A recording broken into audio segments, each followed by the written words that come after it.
Bien, bonjour pour ce nouveau cours de classe inversée. Donc aujourd'hui, nous continuons le chapitre 3. Nous avions commencé la dernière fois à étudier des paysages et nous avions vu que ces paysages, d'après les photographies, pouvaient être très divers. Donc très simplement, à la suite de la leçon 1, vous notez, grand 1, les paysages sont composés d'éléments divers. Dans un paysage, on peut retrouver différents éléments. Deux points à la ligne, un tiret, des constructions humaines, à la ligne tirée de la végétation, à la ligne tirée de l'hydrographie, à la ligne 1 tirée des roches. Point. Toutefois, ces éléments ne sont pas placés au hasard. Bien, maintenant que le cours est noté, vous allez pouvoir observer dans les vidéos suivantes que tous ces éléments, effectivement, ne sont pas placés au hasard, mais ont bien des relations les uns avec les autres, que la végétation ne pousse pas n'importe où, que les bâtiments ne sont pas construits n'importe comment, et que l'eau n'apparaît pas n'importe où non plus. Pour chaque vidéo, vous avez un petit questionnaire qui vous permet de savoir si vous en avez bien compris le sens. Vous pouvez trouver ces questionnaires sur Pronote. Évidemment, je ne ramasserai pas ces questionnaires, ils ne sont là que pour vous permettre d'évaluer votre compréhension de ce que vous avez vu. Bon visionnage et à bientôt.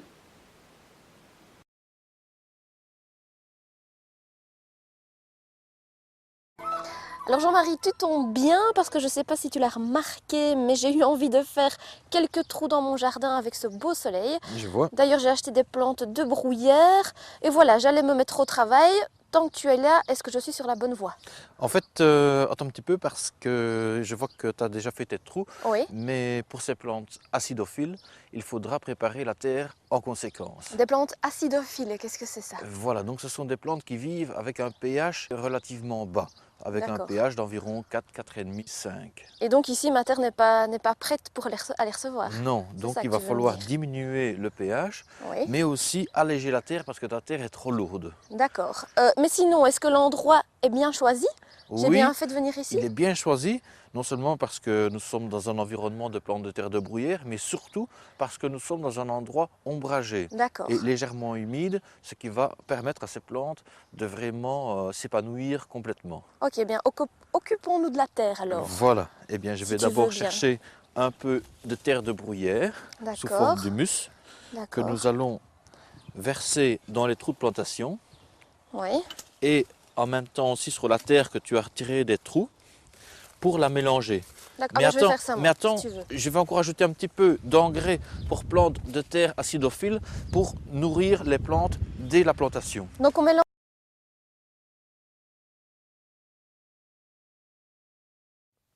Le déplacement de l'eau dans la Terre et dans l'atmosphère s'appelle le cycle hydrologique, ou plus couramment, le cycle de l'eau.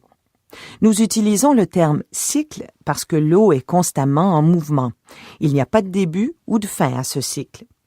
L'eau se déplace sur la surface de la Terre, à l'intérieur de la Terre et bien entendu au-dessus de la Terre, dans l'atmosphère. D'un bout à l'autre de ce cycle, l'eau passe d'une phase à une autre, de la phase solide à la phase liquide, puis à la phase gazeuse. L'analyse de ces transformations et de leur déroulement correspond à l'étude du cycle de l'eau. Si les conditions sont propices, certaines précipitations peuvent s'infiltrer dans le sol plutôt que de ruisseler. La topographie, les caractéristiques du sol et la couverture végétale ne sont que quelques éléments influençant la quantité d'eau qui s'infiltre dans le sol. Ainsi, l'infiltration correspond au processus par lequel l'eau quitte la surface de la Terre pour pénétrer dans le sol.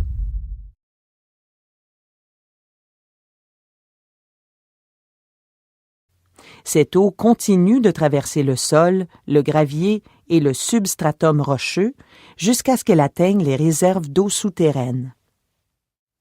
Contrairement à la croyance populaire, un aquifère ne correspond que très rarement à une rivière souterraine. Les aquifères comprennent typiquement d'importants dépôts de sable, de gravier, de limon ou d'argile, dont les espaces libres sont saturés d'eau.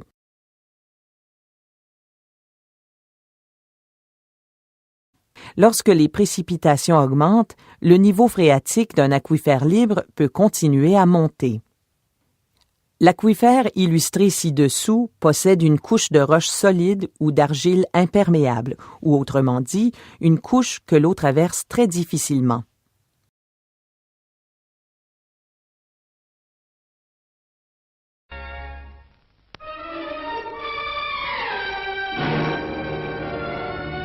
Clamart. 20 morts, 45 blessés, un drame de 10 secondes. Ce n'est pas un tremblement de terre qui a créé ce paysage d'épouvante. L'écroulement de quelques cavernes ou de quelques galeries souterraines, vestiges des carrières d'où sont sorties les pierres de Paris, a soudain fait craquer la croûte de terre qui s'est affaissée de 5 à 6 mètres.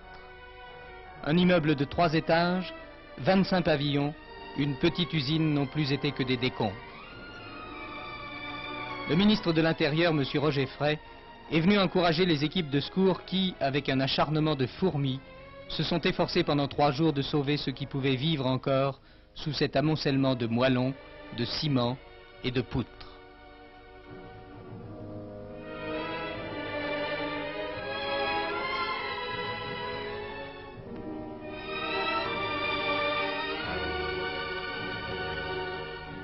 Des blessés, on en comptera en définitive 45, engloutis sous leurs murs. Des morts, on en comptera 20, enfouis dans cet entonnoir soudainement creusé sur une superficie de 6 hectares. Et au-delà de ces deuils brutaux, il y a l'immense tragédie des gens qui ont perdu un père ou un enfant, le drame de ceux à qui il ne reste rien de ce qui faisait leur vie quotidienne. Spectacle dramatique, spectacle affreux. On reste sans voix devant un désastre aussi inattendu, aussi inimaginable.